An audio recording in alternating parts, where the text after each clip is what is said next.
Mental health, there's a lot of stigma.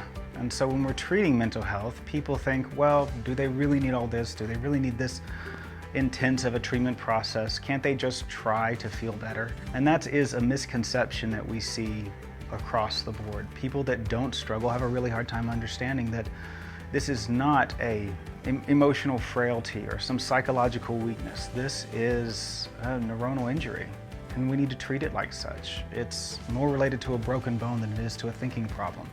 If they could have thought their way through this by now, I promise you they would have. What neuroregenerative therapy is to most people, and this is the way I like to frame it to all my patients, is don't think of this like a mental health treatment if that's your primary reason for being there. Think of this as brain optimization.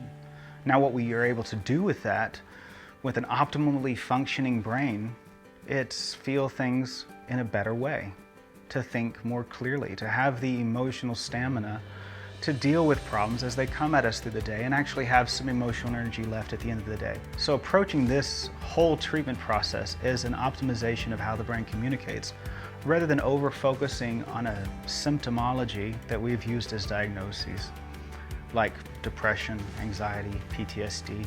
Those things are not diseases themselves. They're a description of symptoms, and we need to look at them as such.